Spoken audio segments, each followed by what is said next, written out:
Hi, everyone. Welcome to Mini Scroll, the daily internet culture podcast bringing you the biggest stories from social media, the creator economy, and the digital space every Monday through Thursday and sometimes Fridays.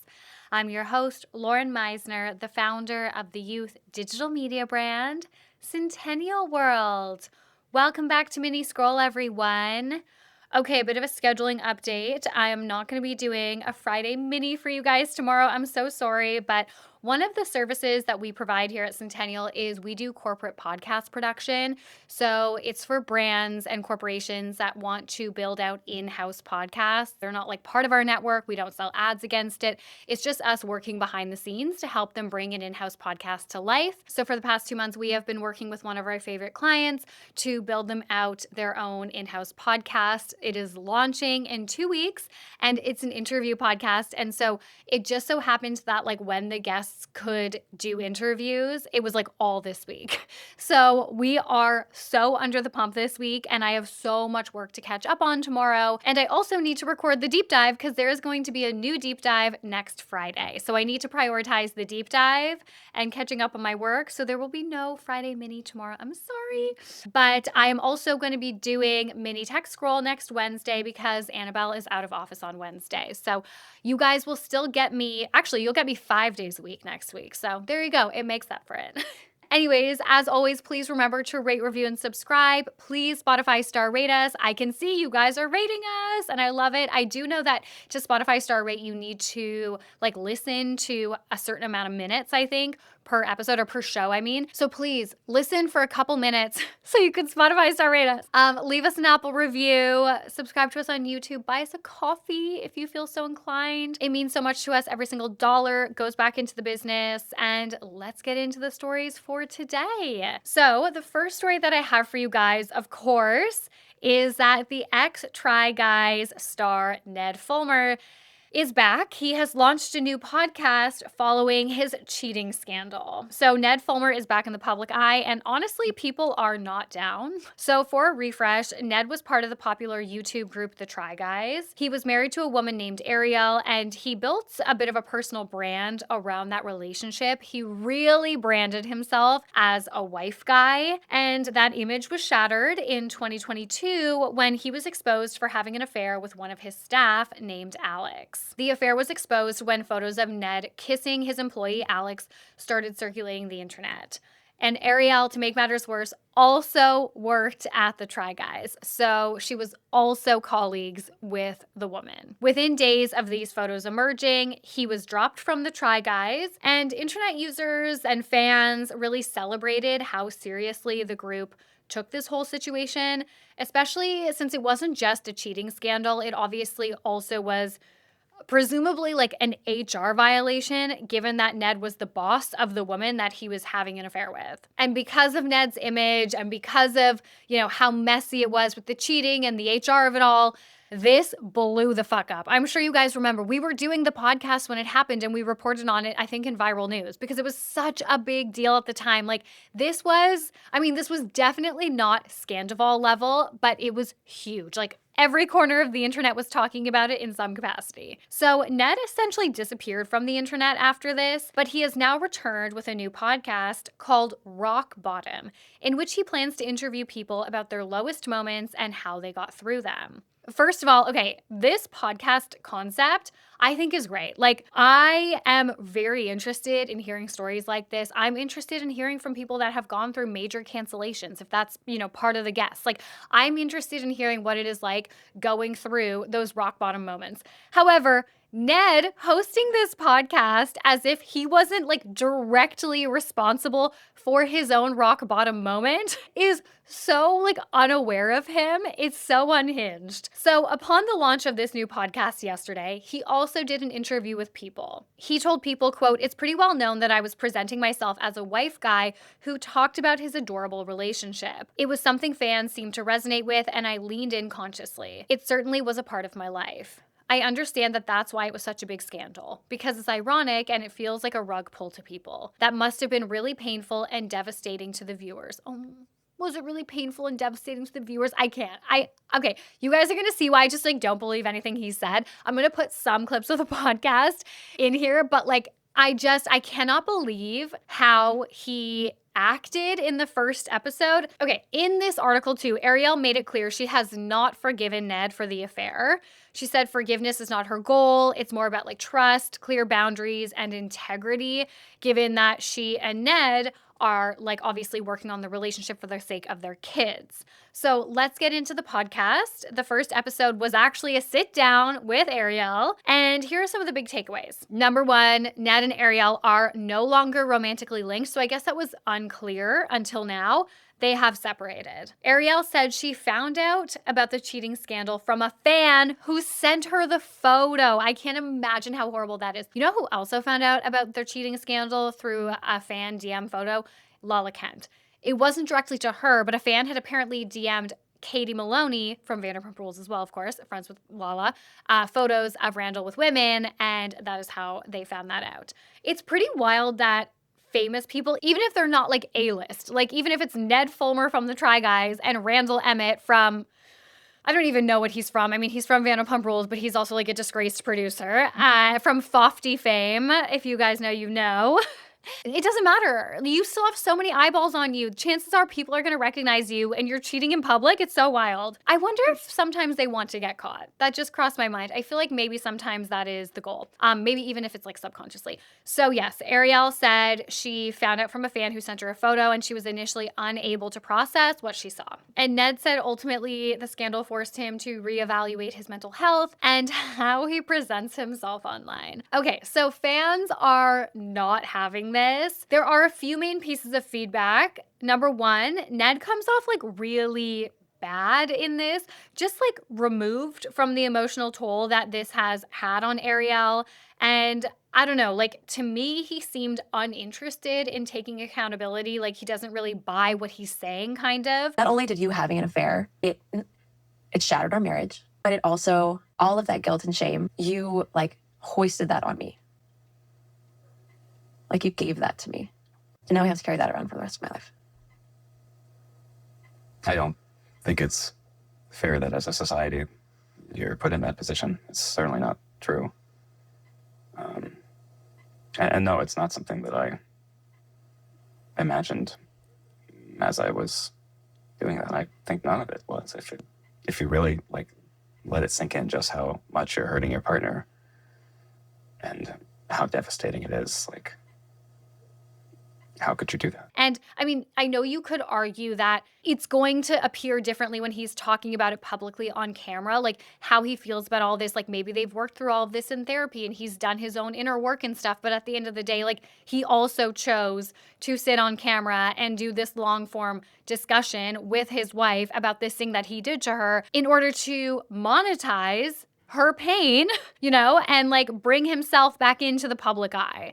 So I don't know. I think that was put on full display for us to judge, in my opinion. I also saw people say that they judged Ariel for doing this interview and questioned why she would let him essentially monetize off her pain. But then given how poorly he came off in the interview, people were like, maybe she knew that he wouldn't come off good and this is like the ultimate revenge. I actually don't think that. I think he is just not self-aware. I think possibly because it did blow up into something so big. You know, what happens when someone gets canceled in such a major way? It's really hard to sift through what is like valid criticism and what is just the pile-on. And I think it's possible that happened with Ned. I mean, I don't know, based on what I saw, like this podcast was really telling. When somebody feels like the punishment that they are getting from, I mean, in his case, not just the audience, but also his workplace, like the company he had built, the punishment doesn't fit like the crime, quote unquote. I can imagine you feel a little bit like resentful and salty just discussing the situation in general. That's probably giving him too much benefit of the doubt. But I think ultimately Ned knew that he could not re-enter the public eye without addressing this. He probably thought this was the most meaningful way to address it in the sense of like getting the audience back on side. And I think from Ariel's perspective, I mean, based on what she was saying on the podcast, like she did not want all this like public attention. She found that very challenging.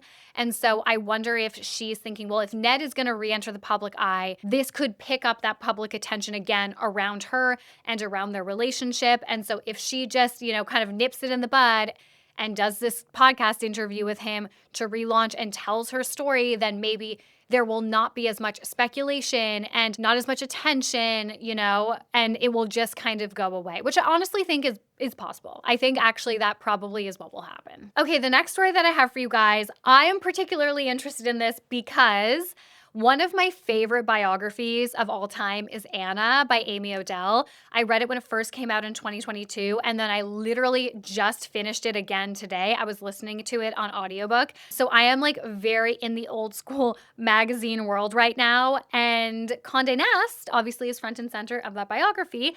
And today, Conde Nast announced that they are launching an influencer storefront platform. If you haven't read Anna, you should. Obviously, Anna Wintour is a very flawed human being. And I think that's what's so interesting about biographies is it's not told from, their own perspective. It is a third-party perspective. It is a culmination of interviews of people who knew them. And I don't know. I thought Amy did a good job. I know her biography was not that it wasn't well received. I think some people thought maybe she was too soft on Anna. But what was interesting to me was hearing about the old school industry and kind of the trials and tribulations that all of these major publishing houses that felt invincible, like they were the creme de la creme, and then digital came along and just absolutely changed everything for them. And hearing about how everyone had to like adapt, and I don't know, I find that really interesting. So this is like in the same vein as that. So the publishing house Conde Nast has announced it is launching a platform called VETTE, VETTE. It's a creator-led shopping / like storefront platform, which enables creators to build their own storefronts online. Customers can shop directly through these storefronts, brands can fulfill orders, often via dropshipping, and VETTE handles all of the checkout and all of that kind of stuff. So creators will also have access to AI-powered merchandising tools, inventory feeds, marketing insights, and more. They can curate their stores like little boutiques without needing big teams or inventory themselves. Okay, so this is Conde Nast's response to declining success in affiliate marketing. I cannot help but notice that this is basically the exact same thing as LTK and ShopMy. And I think this particular platform makes total sense for Conde Nast and even like Vogue specifically, if you were gonna get like more niche. It makes so much sense for them to do this, but it genuinely feels 15 years too late. And like, that's not to say that competitor products can't exist in the same market and that they can't all be successful, but like, I just don't know how they will differentiate this from the other platforms that have existed for like 15, 10 years at this point. So yes, Conde Nast has positioned VETTE as like a low friction option to affiliate marketing. So with affiliate marketing, creators don't always get clean attribution. Consumers have to bounce between platforms and different brand sites. Discovering products can be clunky, and VETTE allegedly promises to streamline that with creators owning their storefronts. The checkout is handled. Dropshipping is handled. So all of this has been positioned or seen as like a positive. But the biggest critique is the one that I have, which is like, this is just no different than the ones that already exist. I'm actually not a shopping girly. I don't know if you guys can tell, but I like wear the same clothes all the time on the podcast. I just honestly, shopping for new clothes does not cross my mind. It is not something that brings me joy. I'm grateful for that. Other very expensive things bring me joy, like getting very expensive bleached blonde hair and Botox and very expensive nails. But like shopping, it's just not really for me. I kind of wish it was, because I like love when I see people with great style, but it's just like, I don't know, it's just not for me. And yeah, I'm interested to hear from you guys. If you are shopping girlies, do you use these apps? Like, do you use ShopMy, LTK? Would you use VETTE? There's no technical affiliation with Vogue and Conde Nast aside from Conde Nast owning it. But yeah, I don't know. Like, would you guys use these apps? I don't know. I'm really interested to hear what you guys think. Okay, the last story that I have for you guys, this is kind of late, kind of not. So it's been going on all year since January. However, there are like new developments that have happened this month, which is why I say I'm a bit late, because it's about like a week late. However, recently on TikTok, tons of people have been talking about it. And when I say recently, I mean like in the last 24 hours. So I thought, okay, I'm just going to cover it. It is a little bit niche even for us, but it is popping off. specifically in like Australian influencer world. So Jacquie Alexander and Gabi Sullivan, they had a big friendship falling out. And I'm going to talk about the timeline and what each of them has said about that. So Jacquie Alexander and Gabi Sullivan are Australian influencers who are really popular in the like beauty lifestyle space. They were best friends. However, the first hint that maybe something was not so right in their friendship was back in January on the Happy Hour podcast with Lucy and Nikki. They said that they had two influencer friends have a bit of a falling out over a wedding situation. And so people started putting the pieces together, like who had a wedding, who is still following each other, who's not posting with each other, and fans discovered that Jacquie and Gabi had unfollowed each other and they stopped posting each other. So like I said, this all happened in January, but then fast forward to August, this is when things started to get messy. So Jacquie was celebrating her hens and she shared a TikTok with the text, "What happened to the trio?" over a video with her and fellow influencer Ronnie Bransby. She didn't directly call anyone out, but the clip obviously sparked speculation that she was referring to Gabi being missing in the trio. A day later, Gabi posted her own TikTok with the words, "Some people will never forgive you for what they did to you. Read that again." And then a follower in the comment section asked her to spill the tea. She said, "Spill the Jacquie tea." And Gabi replied, "She got blackout at my wedding, yelled at me in front of my entire family and made me cry. Obviously, after that, our friendship never recovered. I'm just trying to move on with my life. We are literally grown adults, and it's so sad and embarrassing. Some girls thrive on drama." I have had one situation where I was at a wedding and one of the bridesmaids said something really inappropriate in the speech that she was giving. Oh my God, it was so awkward. And I'm not talking like sex inappropriate. Like it was, I actually, like, I don't actually want to say it.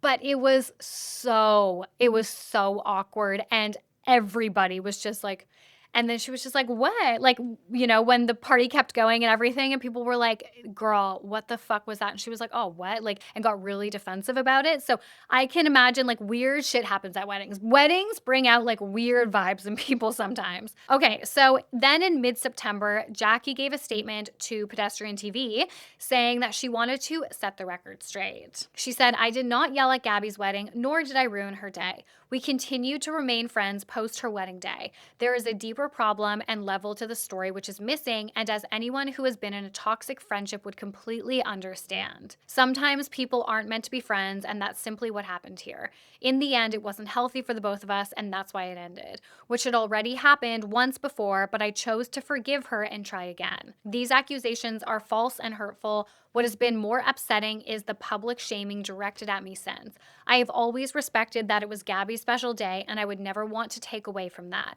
But respect goes both ways. I will not stand by silently while my character is attacked." I'm actually really surprised that Jacquie gave a statement to Pedestrian. I feel like Australian influencers and celebrities don't tend to speak out as much, I think, as like American ones do at least. They're not as vocal about stuff like this. So giving a statement to the press, I'm really surprised by. Not in like a good or bad way, just surprised. But yeah, that's the update. I thought some of you guys might be interested in this like niche Australian influencer friendship falling out saga. Like I said, it's really blowing up specifically on like Australian pop culture TikTok right now. So I don't know, maybe Jacquie's wedding's coming up. I don't like follow these women closely, so I'm not really sure, but I assume it might be because Jacquie's wedding is coming up soon, and so people are starting to like, you know, look into it more and talk about it. Anyways, guys, that's it for Mini Scroll today. Thank you so much for listening. I love you guys. Please remember to rate, review, and subscribe. Please Spotify star rate us. Again, I'm sorry there's no mini tomorrow, but I will talk to you on Monday for a full week of me. 5 days. Okay, bye.